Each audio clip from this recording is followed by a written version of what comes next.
Agora vamos falar do nosso array, né? O nosso vetor em PHP. Como a gente sabe, nas outras linguagens de programação, principalmente em C, o vetor é uma variável que armazena informações em seus índices, né? Você tem lá um espaço de memória reservado, no qual você pode preencher uma lista de informações dentro dele. Nesse caso aqui, eu criei um array, né? Chamado carros, é uma variável, e ela recebe um colchete que informa que é um array. Esse colchete informa que você está passando uma lista. Lista do que? De string, de qualquer coisa, desde que seja separado por vírgula.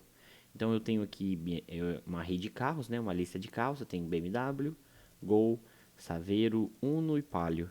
Ou seja, eu tenho uma listagem e eu acesso essa listagem da seguinte forma: carros, índice 0 é minha BMW, índice 1 é meu Gol, índice 2 é minha Saveiro, 3, Uno, 4, Palio.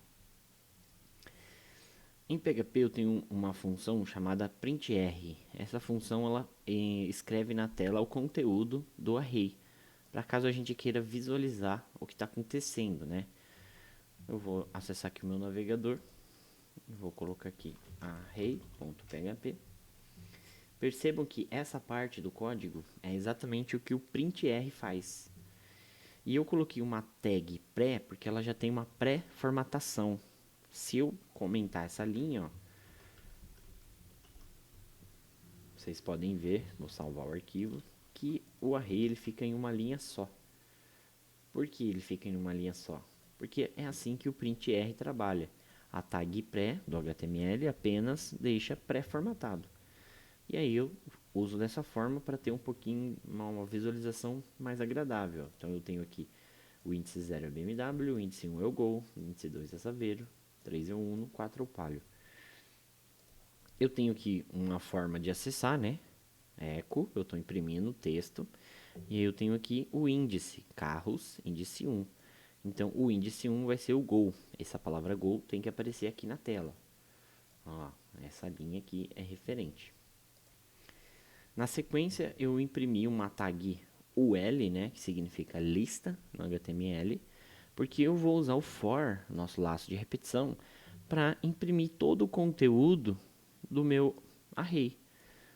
O for, ele vai ser incrementado de 1 em 1, nesse exemplo.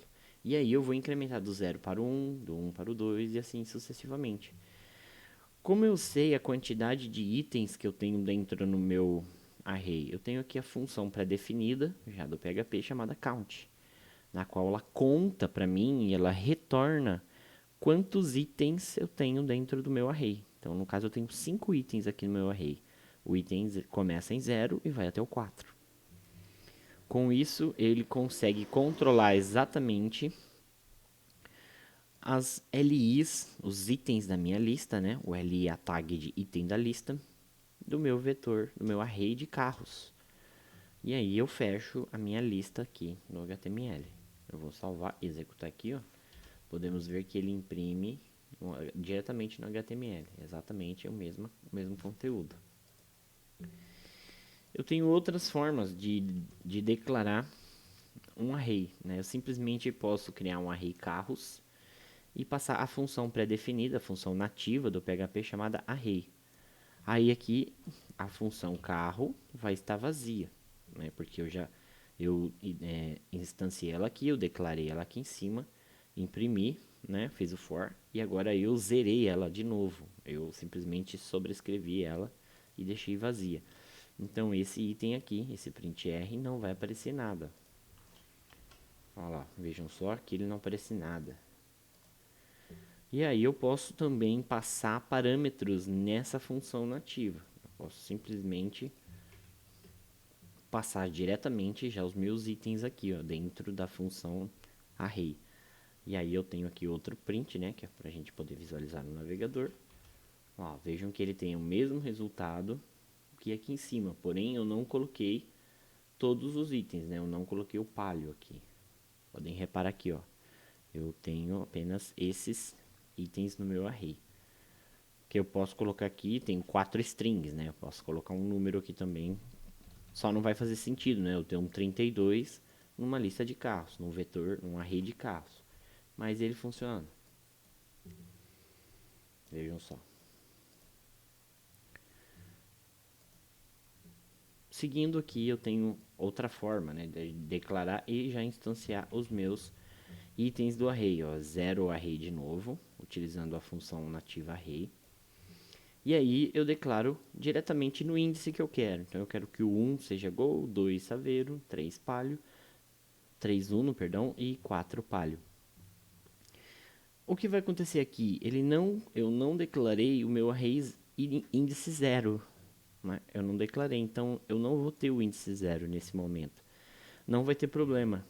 O PHP ele entende que o índice 0 não existe, não foi criado. Se eu atualizar o meu programa, ó, ele não, diferentemente da linha de cima, ó, eu não tenho a BMW no índice 0. E aí eu fico sem o meu índice 0. Existem funções pré-definidas que trabalham array, como por exemplo o array push. O array push, essa função, ela espera dois parâmetros, dois argumentos. O primeiro vai ser sempre o array que você quer colocar algo novo e depois, na sequência, o valor que você deseja colocar. No caso, eu vou acrescentar a BMW, mas aqui ele não vai para o índice 0, ela vai sempre para o final do meu array.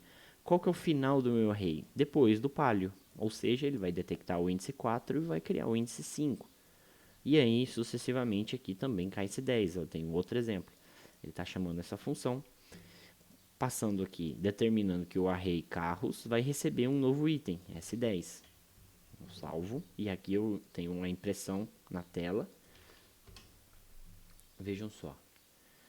Eu tenho aqui, eu ainda não tenho meu índice 0, que ele deixou para lá, porque o final dele era no 4. Então ele incrementou para 5, BMW, e 6, S10.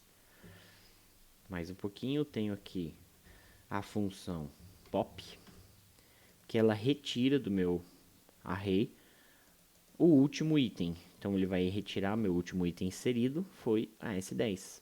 Então ele vai retirar a S10. Vejam que ela só precisa de um parâmetro, um argumento, que é o array propriamente dito.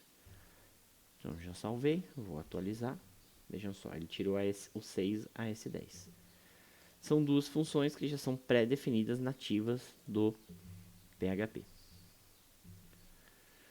Uma outra maneira de trabalhar com arrays no PHP é utilizando chave e valor. O que significa chave e valor? Eu tenho aqui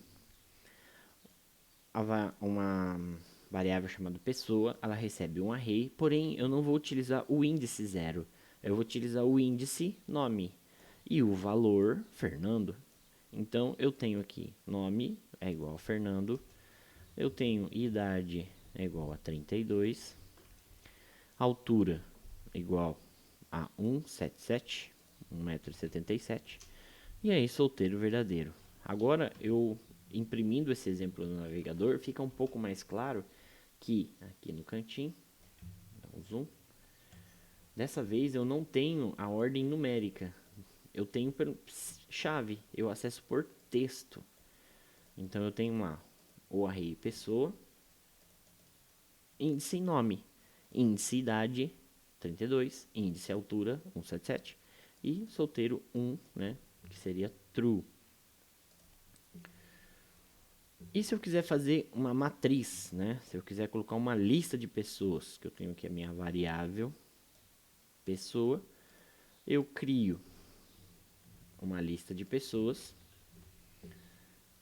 eu adiciono, criei uma lista de pessoas zerada, não tem nada, eu criei mais duas pessoas, que no caso a Maria e o Pedro, e aí eu acrescento de forma manual na lista de pessoas, ó, no índice 0, o Fernando. No índice 1, eu acrescento a Maria. E utilizando a função arrayPush, né, eu acrescento no final do vetor o Pedro. Vejam só, utilizando aqui o push. E eu também posso acrescentar na minha lista de pessoas o meu vetor, o meu array de carros. Ó. Faz sentido eu ter carros na lista de pessoas? Não, mas é possível. Nós conseguimos.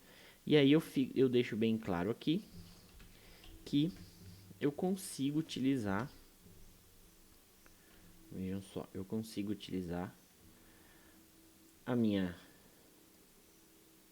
meu índice por texto e ao mesmo tempo eu tenho aqui o meu índice por numérico.